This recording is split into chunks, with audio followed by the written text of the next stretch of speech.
Welcome to KoozaCast, where we interview some of the most influential people in tourism from around the world. My name is Graeme Watson, and I'm the founder of Kooza Global. The word Kooza means a new dawn, and in 2023, we want to find out just how our guests are working towards that new dawn. Join us and subscribe to future episodes as we hope to inspire you with stories of strength and resilience in the tourism industry. All right, hello everybody, and welcome back to another edition of KoozaCast. I'm here today with the fabulous Sam Chatham of Somewhere South. How are you doing today, Sam? Hi, Graeme. I'm very well, thank you. Absolutely thrilled to be your last guest of the month. Oh, yes, you're right. Yes, last guest of January. So, the podcast is going very well. We're getting some great reviews, some great feedback from all over the world. We've got listeners in many countries now. It's going well. And I thank you so much. Thank you so much for agreeing to this. I've known you for, more years than I think we'd both care to. I was going to say, a good few years now. Yes. We've traveled the journey together.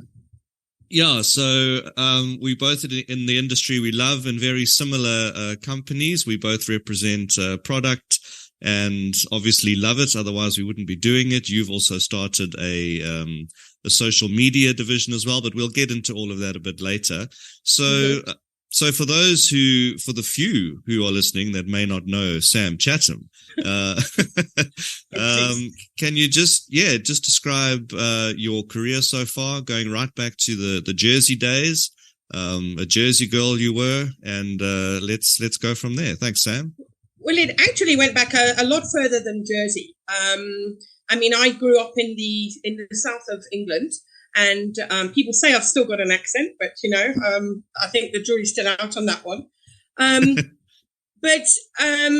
So I, like many girls of my age at the time, growing up in school, I wanted to be a hairdresser. I mean, isn't that what all girls want to be? And Absolutely. I actually fulfilled that dream. I started as an apprentice hairdresser. It was a 3-year apprenticeship, and I was into my second year. And they always say, or somebody famous once said, you're always one decision away from a completely different life.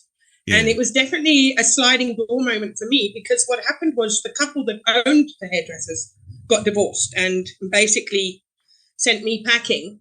And although I desperately tried to get another apprenticeship, it was very tough.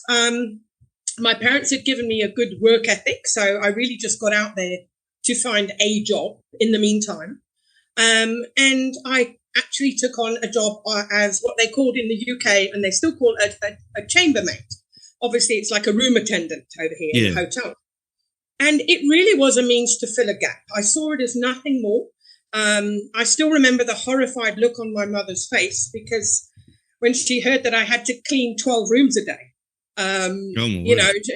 she basically made it very clear that I couldn't keep one clean. But I actually started, and it was just weird because it all happened so naturally. I actually just loved what I was doing. I had a few sort of ups and downs. One memorable moment was when I handed in the Bible for lost property, and the housekeeper at the time said to me, she said, I don't know what I'm more shocked about, the fact that you've handed in a Bible for lost property, or the fact that you missed it in the other 11 rooms. So, but the point that I'm getting to is something that when you start working in a hotel, or I'm sure other areas of hospitality, it's the camaraderie. You're all in the boat together, probably more so than many other industries, because it's very hard going, It's open 24 hours. There's not many businesses that have their doors open 24 hours. So that was really where I started, and I ended up throwing the hairdresser idea out the window, because the hotel, the 128-bedroom 4-star hotel that I was working at, actually had a very good trainee manager program. And I was very proud to be accepted onto that as a 5-year trainee, because I didn't have any, unlike many of the other trainee managers, they used to come armed with a few sort of qualifications from their city and guilds, that sort of thing. So I did those on day release, and I literally spent about 6 months to a year in every single department. So there's not a lot I don't know about the front or the back of house of hotels.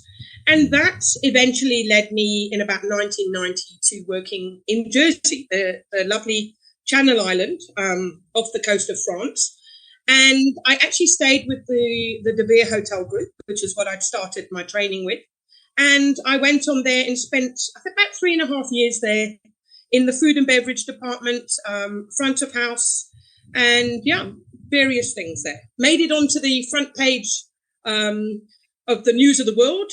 There'd been a footballers, Premier Division footballers staying there, and they got into a little bit of a fight. And I was the one that had to break it up. So you know what? As long as you make the news somehow, hey? Yeah, of course. Absolutely. So and then basically I spent 3.5 very happy years there. And my brother at the time, well, he's still my brother, but at the time he was living in South Africa. And I just thought, well, you know what, let's take a little bit of a sabbatical. And I came over for 6 months, and that was December 1994. So it's a very exciting time to be in South Africa. Yeah, tourism was just booming, about to boom again. And they were actually looking for people with some qualifications. So thankfully I ticked a few boxes, and it wasn't too much of a difficulty at the time to get my work permit. A lot easier than it is now, I believe. Great. So that's me, really. Well, as far as how I got to South Africa, but then I actually started at the Peninsula Hotel in Sea Point, and then I went on to spend quite a few years at the Winchester Mansions Hotel.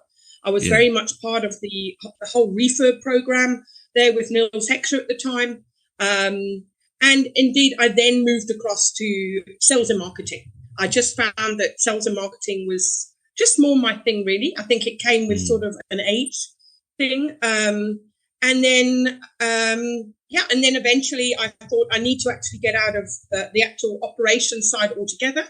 And that was when I started my own business called Somewhere South. So, and that's almost 15 years ago now. So yeah, it's stood the test of time. Yeah. Congratulations. I think that's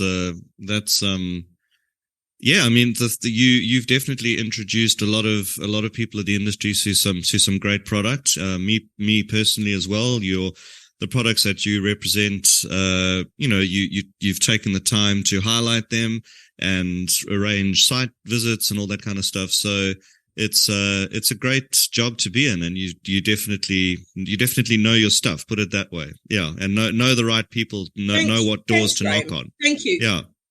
Yeah. So I mean, you obviously a very productive person. What I know you is particularly over the COVID time, you didn't roll over, you got up and you tried something new, you found it socially together. What would you say? I mean, how's your day structured in terms of your productivity time and the way you clear your mind? I know you wake up and go for lovely walks in the morning. Yeah. I'm very much an early bird. I'm a bit of a night owl too sometimes, as I think you know. Yes. I always tell people I might be one of the first to have a glass of wine in my hand in the evening, but I'm also the first out of bed. So I think that sort of makes up for it somewhere. Of course. But my most productive time is probably between 5 a.m. and 7 a.m. You can really just get going on your day. I obviously try to plan in advance, like everybody. In many ways, you have to in terms of client meetings. But having the two businesses now, Somewhere South and Socially Together, which is where myself and my former employee, we're actually the business partners. And having that business, that is more sort of the moment. Social media is what's happening now. Whereas my Somewhere South business is more about planning ahead for the future. So I would say sort of they complement each other quite well. But it's obviously a balancing act as well, Yeah, yeah. So what, in terms of productivity tools, I mean, there's so many new things out there. Are you a tech person or a paper person?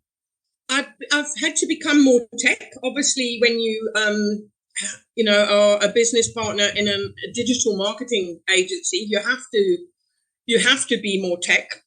Yeah. But I have to say, I would give up all the fancy gadgets in the world for my camera, my cell phone camera. I'm the very first to get start taking pictures, whether it's on a personal basis or for business. I always feel very strongly that you, as cheesy as it sounds, you cannot capture that moment ever again. Yeah. And I get such huge pleasure out of looking back on my photographs, using them for business. But also just, as I say, from a personal point of view. So don't ever take my camera away from me. It really is one of my best tools. Yeah, I mean, in this line of work as well, it's as you say, you never know what you're going to see. I know you represent the lovely Pumba in the Eastern Cape, which I've been to and stayed with my family, my daughter, when she was very, very young. Beautiful property. Yes, stunning. And you never know what you're going to see on those game drives. So, but just of course describe. They've got the white lions there. Yeah, the white lions, absolutely.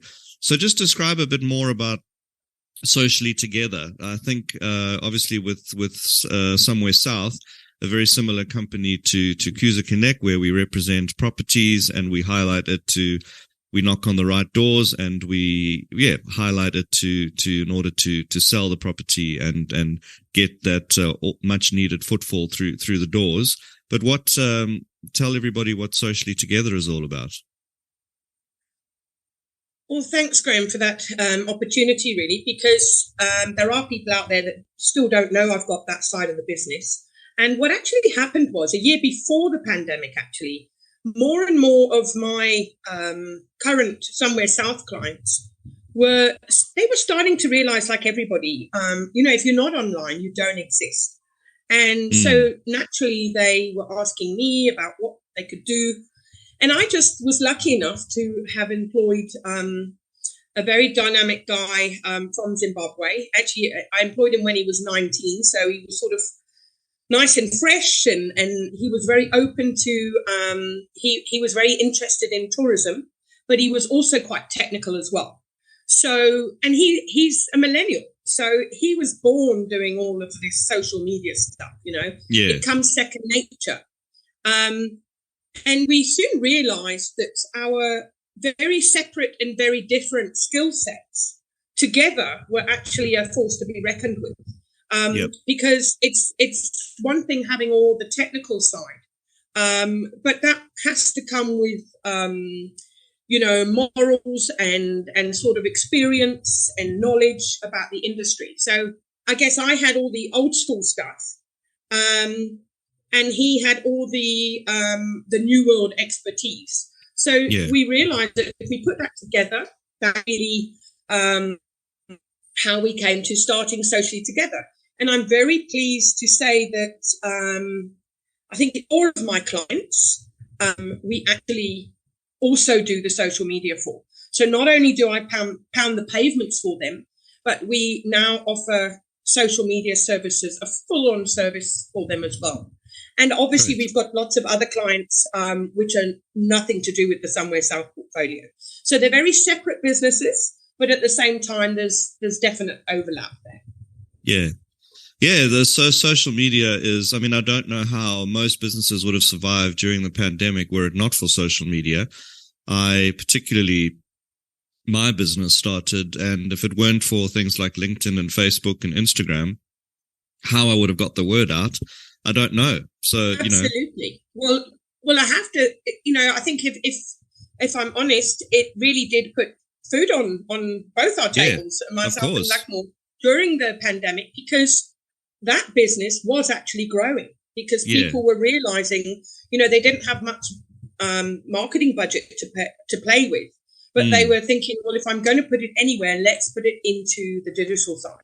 Yeah. And it's either to go, but my advice is don't forget about the old school either, because social media doesn't really have a face and it can be sort of impersonal sometimes. Whereas the face-to-face relationships are still extremely important.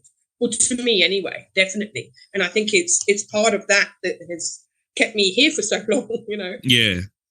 Yeah, it is true. Everybody's, I don't think anybody can deny the face-to-face, whether that face-to-face is on a Zoom call or something, or actual in an office is, I think the jury is still out on that. I think the face-to-face is great, but, it comes with the cost. So it's, who knows? We'll see as the next few years roll out what takes off more, and it'll be interesting to watch.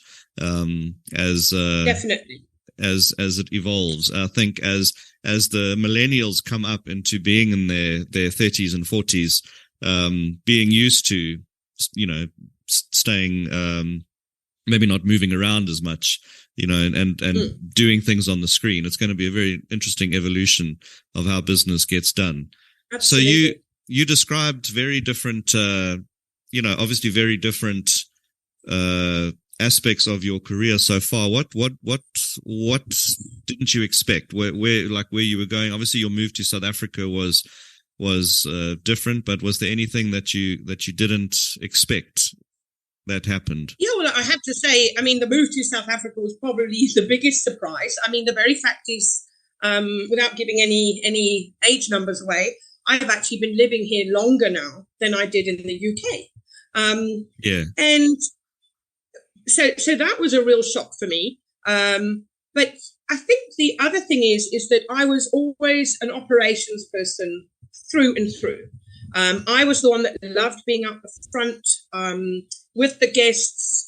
I was actually painfully anal about going through the arrivals lists and seeing if there was any sort of extra information I could learn about the guests that would enhance their stay.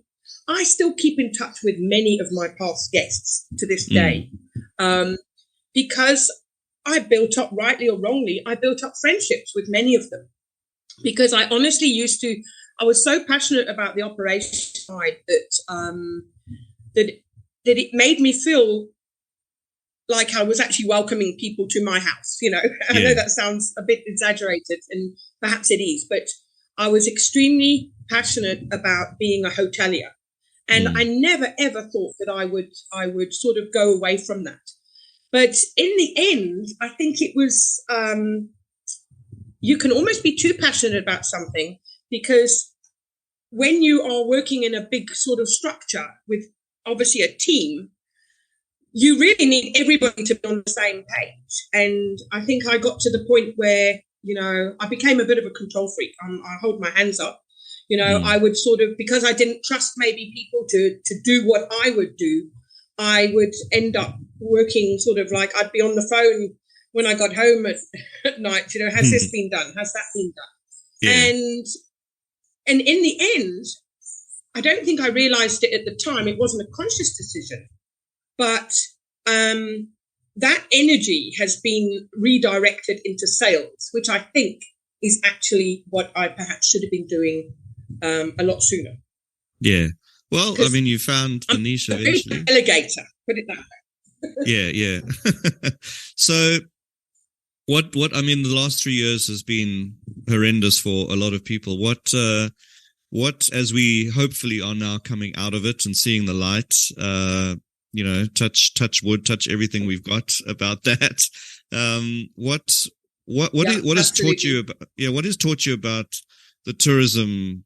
I mean, I've learned so much about the tourism industry and its people, and what have you particularly learned about the industry as a whole? Well, I think the very first thing has to be that we are a whole lot more resilient than we would have ever imagined. I often think, if I don't know, we got a phone call from God or somebody and said, listen, you guys are not going to have any business for the next 2.5 years, but you will survive. I would have thought they were off their rockers, Yeah. And this is the thing. Sometimes not knowing what's going to happen is the best policy. And so I think, none of us would have ever imagined that we would survive. And sadly, we can't ignore the fact that many didn't. But Yes, I of think course. our Yeah. industry was definitely one of the most resilient.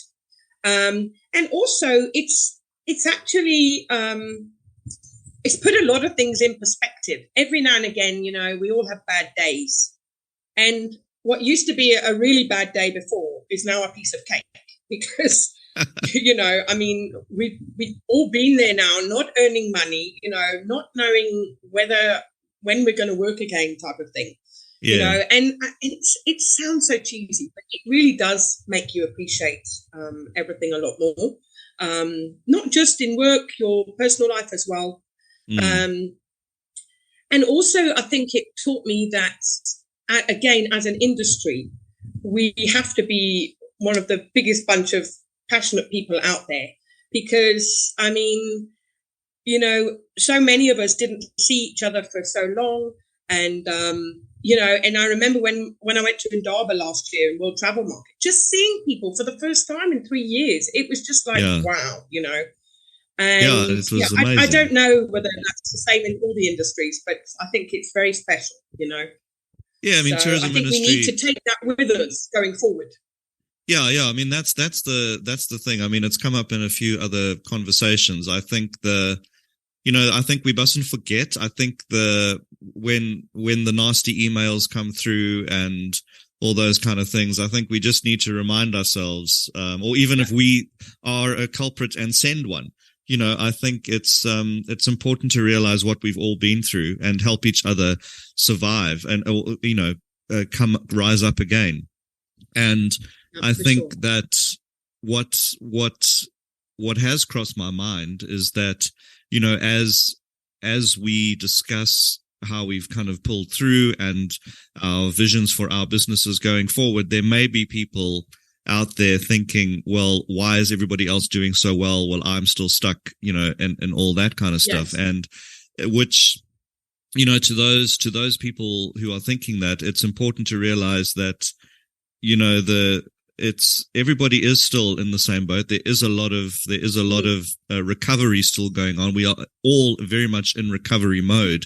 And I don't think that anybody should feel that they're being kind of left out in that recovery because, we're all, and that's kind of the message that I want to get out too, is that, just because businesses are posting fabulous things on social media, doesn't mean that there is still nail biting. It's all sunshine and roses behind the scenes. Yeah, exactly. So it's as we're all kind of fighting back and coming through again, I just important for anybody listening to think, sure, what everybody else seems to be doing so well. What am I doing wrong? They mustn't feel that way at all because, I think we definitely all need each other and we must all just help each other. I do a lot of work, and that I'm happy to share. And other people are like, my God, why are you sharing that? That's, I'm like, well, because it's, what's the point of 50 of us doing exactly the same thing? Yeah. If one person does it, it's like everybody can share and then they can get on to doing something and perhaps share that back with me. So it's for sure. Yeah, it's a very collaborative, industry and a very one I'm proud to be part of. I was also part of the entertainment industry at one point in my life, and it's a very, very similar bunch of people, very very, very outgoing and people with big hearts. Yeah, and people with big hearts. And I mean, we were at your place the other day in Cape Town, and just a lovely bunch of without even realizing it, how like-minded we all are, and it just seems natural that we all just come together. And when I'm not sure, as you say, how many other industries there are out there where your colleagues become your best friends. Yes. Yeah. And no, absolutely. Yeah. And competitors. I mean, how many competitors were there at your place the other day? And I mean, all competing for the same piece of the pie, but yet getting on like houses. So it's great. Yeah. Like you say, we're stronger together, definitely. Definitely post pandemic. I think we've realized that, Yeah. And I think that there's nobody I can't think of one person that was sort of unscathed emotionally, mentally, financially. And, I think that teaches a lot of people humility that may have not had that before. So when everybody is in the same boat, it does teach you the humility that you need in order to get those relationships and keep those relationships with people. And that's, I think that, I think we should just all keep remembering that and don't lose the spirit of what we all had during the pandemic, as we go forward. And if there are frustrations, just, take a deep breath. Remember what we've all gone through before you hit send on that email or text or whatever. And I think we just must remember all of that. So a question I always like to ask people, what do you think, what is the last 3 years taught you about yourself in terms of surprises? And I know for me, I'm very surprised in a good way about what I learned about myself. What did you learn about yourself? Well, I think, like I say, very resilient.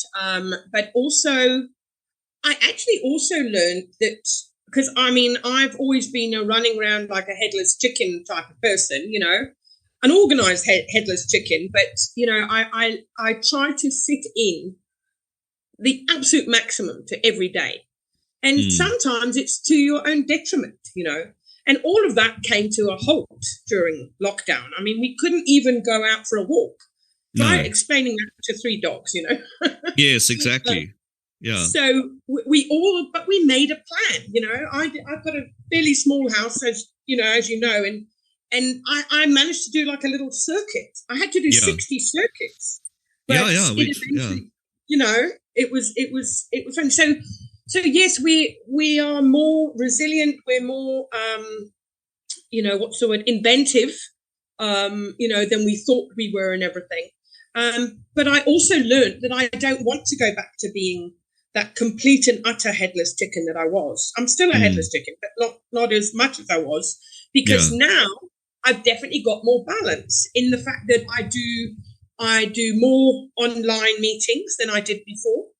Instead of my whole day being about, driving to the next appointment and the traffic and all of that. So I probably have got a lot less stress from that point of view. I think like everybody, it's also trying to find that balancing act between what good things you learned that you want forward. And then, there's also a few things which I think, oh God, I wish we could go back to doing that, and everybody's trying to do that exact same thing. So all you've got to hope is that while you're all sort of balancing on the seesaw, that you sort of, slot into other people's lives as well, But I just hope that we do get to a time. We must never forget the pandemic, never, ever, ever, because that has also changed us. Just the very fact that it happened, we've never seen anything like it before. You walk around with not a worry, but just this fact in your brain that tomorrow your life could change. Yes, and you not have work for 3 years. But you know what? The truth is, it always was like that. Maybe not the pandemic. We didn't realize that was around the corner. But we might be having our last day on earth today, So in many ways, I've always lived my life to the full. And I always think it's great. It's a good thing every now and again to actually ask yourself, if I was to leave this earth tomorrow, would I have any regrets? And, there's always those things like, oh, I shouldn't have had that last glass of wine. I shouldn't have eaten so much, or things like that. But I'm talking on the bigger picture. And, there's not an awful lot I would change, So, and I think that's a good thing, So, and if you do come up with a different answer, well, then make sure you make that change before you have your last day. Yeah. But, yeah. I think easier said than done sometimes. Easier to say all of that. But yeah, I also think just going back to, just to bring it back to the industry, is that, and talking about the passion, I also think that a lot of people during the pandemic actually realized, you know what, life is too short to do a job that I actually didn't enjoy. Because there are people in every industry that they're just doing a job. Whereas the difference about the tourism and hospitality is that it actually shows. So if you've got to have that passion. And whether you're cleaning bedrooms, whether you're a waiter, or whether you're taking accommodation bookings, if you don't have that passion for what you do, it will show. It's not, when you're working in a factory or somewhere like that, you don't necessarily need to have passion. Well, maybe that's wrong. Maybe you should have passion in everything you do. But what I'm trying to say is you can do it in private, whereas in the hospitality, you are on the front line. And so I always say to people, one of your questions actually was, what do you say to people that are wanting to succeed? And what I always say to people is be the best you that you can be, whether that is cleaning a room or whatever. And always try to seek out extra knowledge. Don't wait for somebody to tell you. Yeah. Make sure that because knowledge is power. Yeah. And the other thing is, I'm so blessed to be able to say, I don't think, maybe apart from as a paper, my newspaper round when I was about 16, but I'm very blessed to have not really had any jobs where I didn't love what I did. And in fact, actually, on my wall, I've actually got the words, do what you love what you do. And the point that I'm getting to, and sorry, I'm a bit long-winded sometimes, but is the fact that you can always learn more skills, but you can't learn the passion. That has to come from the heart. And, and if you find yourself that you are watching the clock, because I can honestly say, I'm not going to say I've never had it, but very rarely do I look at the clock and think, oh, is that all it is? It's actually the opposite. I think, yes, oh me my too. God, I wish I had more time. Hours in the day. Yeah. This is why I love summer, because it's like it gives me that extra 2 hours. I can actually start my day at 5, Yeah. But my final point that I'm getting to is that if you ever find yourself being a clock watcher and not loving what you do, life is too short to carry on doing that, So find what you do love. And I think in the pandemic, a lot of people actually, not just in our industry, they were forced to do a side hustle or get a job wherever they could.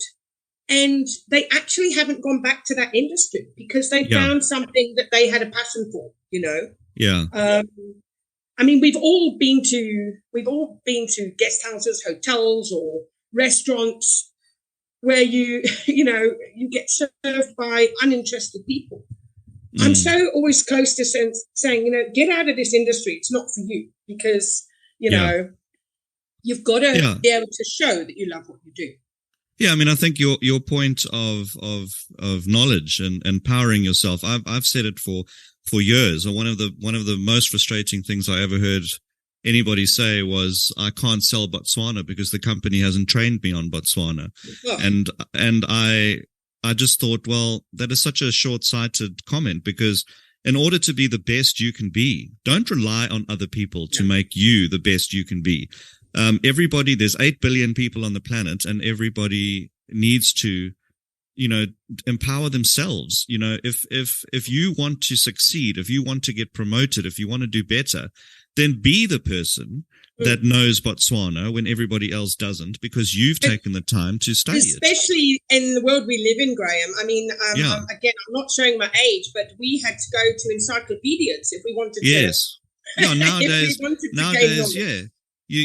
mean, when I lived in America, I had a lot of spare time, And I would, watch Netflix documentaries, get books, subscribe to National Geographic. I did all of that to empower myself to be able to be better at my job. And not because the company suggested it or paid for it or anything. It's because I wanted to be better, and it was self-investment. And that's, that's what you've got to do. So during the pandemic, and even now, there's a lot of free courses online.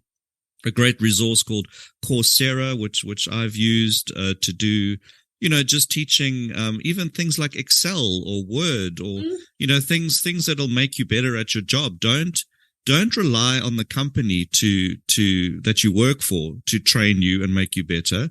Completely. In order, you must do it yourself. I think it's never been easier. It's never been. No, it's never been easier for free content and to empower yourself. And it just shows. And I had my brother on the other day on a podcast, and he's the CEO of the First Equity Group, which owns Chatham, the insurance brokers. And his advice to young people was, show your boss that you are wanting to move up. Go to him or her and say, I have studied Botswana as an example, and I'd like to be the lead consultant on Botswana quotes, and it's that kind of stuff. And I don't use know. It as a selling point for your progress. And it's if you're going to wait for somebody else to put the ladder in front of you to start walking up, you're going to be waiting a long time. Build your own ladder and climb it. And because if you're going to, everybody's looking out for themselves in a very not horrible way, but everybody's, and you have to look out for yourself and do what you can do, and put your hand up and scream and shout, and not literally, but show people your ambition, show people your ambition. And that's what, I was at a conference in Botswana in October where there were lots of young SMEs and, just starting out. And, they were coming up to me and because I was on a panel, and they were asking me for advice and, everything like that. And I just said, network, just be around other people all the time in your, it's like, people, this week coming up in London, there's an ATA function, and there's the Destinations travel show at Olympia. And, it's just important to be at all these things, because I think what comes as second nature to us, a conversation with a glass of wine at a bar can lead to actual money in your back pocket. that, because it's, Absolutely. You speak to somebody and something clicks in their mind. So that, that's the advice I would give. Don't, and also if I feel like lying in sometimes or having a sleep in, I think to myself, this is time I could be spent generating potential revenue and generating, something. So do I lie here? Or do I embrace every opportunity possible to rise up again? And, after the pandemic. And I think it's all about just drive. It's really is just keep going. That's what, I mean, I know I've probably overused the word passion in this interview, but it is, at the end of the day, it is to me actually more important sometimes than your skill set. Yeah. Because if you've got the right passion, you will learn how to do what you need to do. Yeah. You can, not everything, but you can teach most things. But that attitude, it's very hard for people to change an attitude. That's a little bit harder. You've got to really dig deep. But we've all had to do that, hey, in the for sure. last few years, So we can do it, I guess. And I also think that productivity is increasing in terms of, as you said, you have Zoom meetings or online meetings instead of having to waste time in traffic. Absolutely. Whereas before, that's a brilliant thing. Yeah, I mean, whereas before it was. I don't think it ever crossed your mind. No. To say let's do this via a video link, because it seemed very Back to the Future risk. it was like, okay, let me book the flights. I mean, think about it. For one meeting in Durban or two meetings in Durban, how much time out of your day was spent for that 1 hour? So you would spend 8 hours to have 1 hour, whereas now you've got those 8 hours back. No, and that I'm very grateful for, definitely.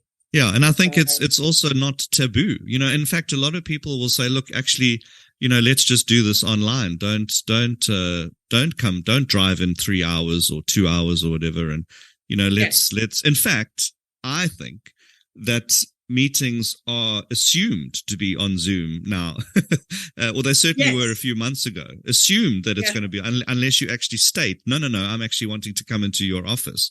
So there definitely is, the office thing is coming back, but also don't forget the other thing that people have realized, companies, just the sheer realization that their staff can all work remotely is now saving them from even having an office, the huge expense.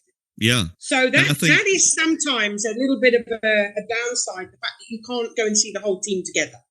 Yeah. Except online. That is certainly the case in the UK. And I've luckily managed to get quite a lot of senior figures in the UK tourism industry that I'm going to be speaking to in the next few weeks as well. And it'll be interesting to hear what they say as well, because again, it is very much, a lot of people are working from home but which I think is fine, because, as long as things still can get done. And as I've said to other people, if managers think that just because someone's sitting at their desk in an office for 8 hours, they're being productive for 8 hours, they've got another thing coming, it's not necessarily the case. We've all had to just think completely out of the box. Yeah. So. Yeah. And what do you think the main difference, the lasting difference will be that the tourism industry or any industry learned from the pandemic? I think to appreciate what you've got, both personally and work-wise, don't take your job for granted, because it could be taken from you. And also, I'm hoping that this one will be a double whammy, and that is travel more. Don't put that holiday off, and from our own perspective, but also, the more people travel, hopefully the more our industry will be will grow back. Will recover. So I know many people that I don't know, they've got various bucket lists, trips. In fact, I was actually talking to friends in the UK last night. They came to South Africa for their honeymoon 27 years ago, and they were going to I think they were going to do something for their 30th anniversary, and they've said, you know what, let's do it now. So they're coming in a few months. Oh wow! So that's amazing. Yeah, and I'm hoping there's going to be more people out there to do that. Yeah, absolutely. So, I think it's, I think a lot of people had the opportunity to, those who weren't affected by their jobs, they had a lot of opportunity to save, for 3 years for a huge, trip. And I'm finding, certainly the queries that I've seen come through, and have spoken to other people about, that people are splashing out a bit more. Yes, so you are getting, you are getting the upgrades and the better rooms, and which is great, because it's, until you've woken up in we can both highly recommend waking up in one of those beautiful rooms such as you represent, and looking out over and having a morning cup of coffee and a rusk, at 4:30 while the birds are tweeting. There's nothing better. There really is. Absolutely. I was actually, again, I was saying to these people, when it comes to safari, in my view, there's no compromise. You have to go and do the real thing. Whether you go malaria free in the, into the Eastern Cape or elsewhere, or, you go into, the Kruger, the Sabi Sands and all of that sort of thing. We're sport for choice, really, aren't we? I mean, you could sit here forever talking about where to go.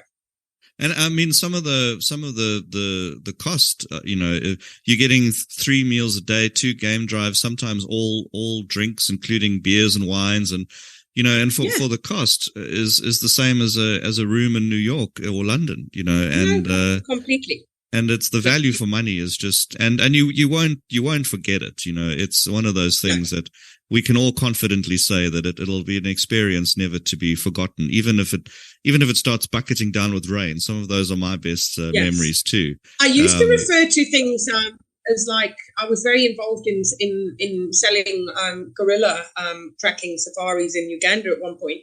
Well, I still am. I've got social media clients that do that. And I think, you know, I used to call it a once in a lifetime experience, but why should it be once? You know, you can do things twice, you know, and absolutely. You should do things twice, you know? Yeah. Obviously, I mean, there's things that, there's things that I've done. I think I've been to Disney World like 5 times in my life, you know.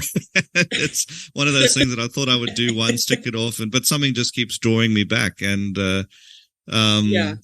so safaris in Uganda, you know, interestingly, you know, I'm working with Pinnacle Africa now in Uganda, which is a DMC, and they've got a beautiful safari lodge as well in the Queen Elizabeth National Park. And, it's an amazing experience. And there I saw hippos in mud, like, I don't know, 30 hippos in this pool of mud. And I've never seen anything like that before. So even at my ripe old age, I'm still seeing things I haven't seen before.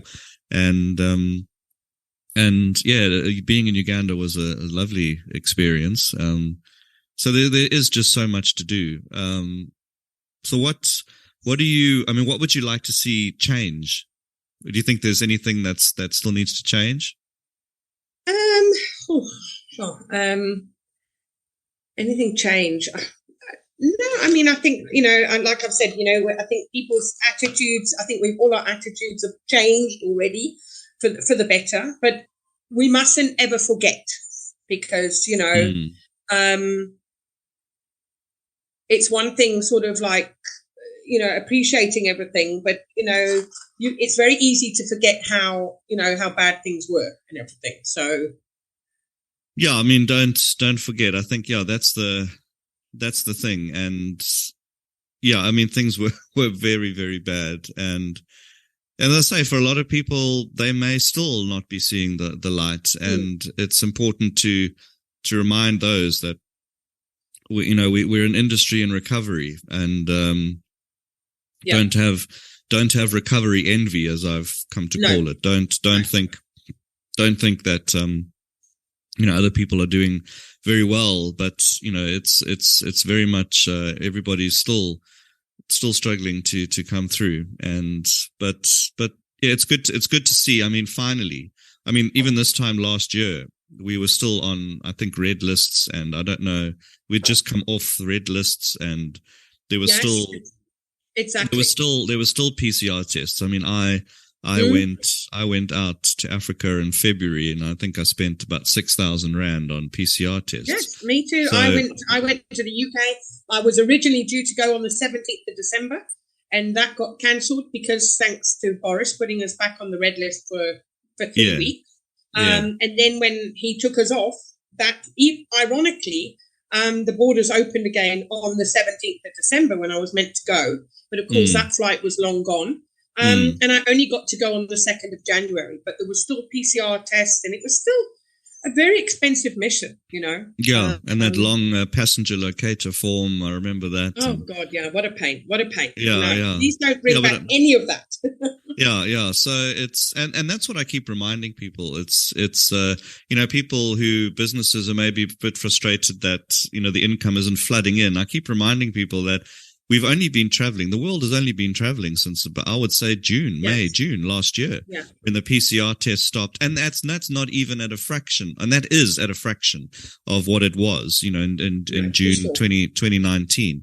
So I think the introspection and, okay, what could we be doing better, I think will only come when we reach 2019 levels and realize what we should be at 4 years later, and say, okay, fine, we are back to where we should be, and only then can we exhale, I think, because we need to get to that point, and salaries need to get to that point. It's all well being back on full salary, but you can't always be living 4 years behind.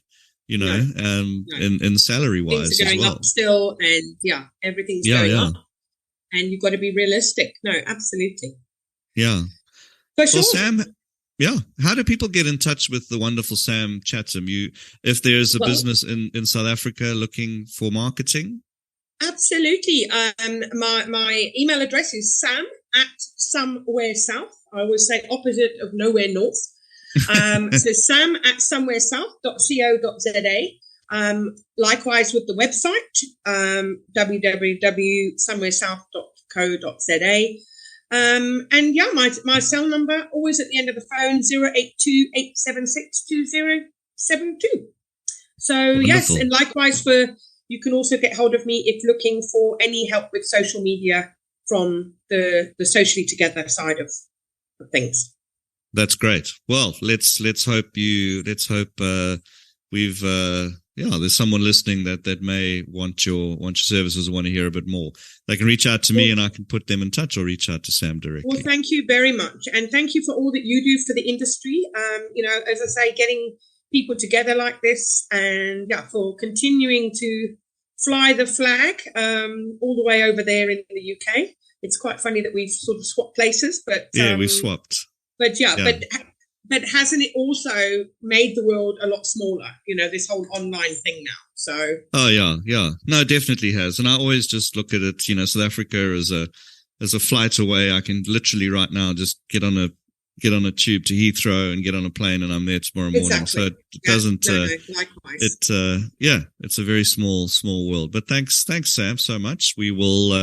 I'll let you know when this goes out, and I'm sure a lot of tourism industry folk will really enjoy what they've heard you say, and good luck with everything, and we'll definitely keep in touch. Thank you very much. No, definitely. Okie dokie, my battery's about to die now, so it's all great timing. Okay, thanks, Sam. Thanks, Ciao. Graeme. Have a great day. Bye-bye. Bye. Thanks for tuning into KuzaCast, where we explore the world of tourism with leaders from all corners of the globe.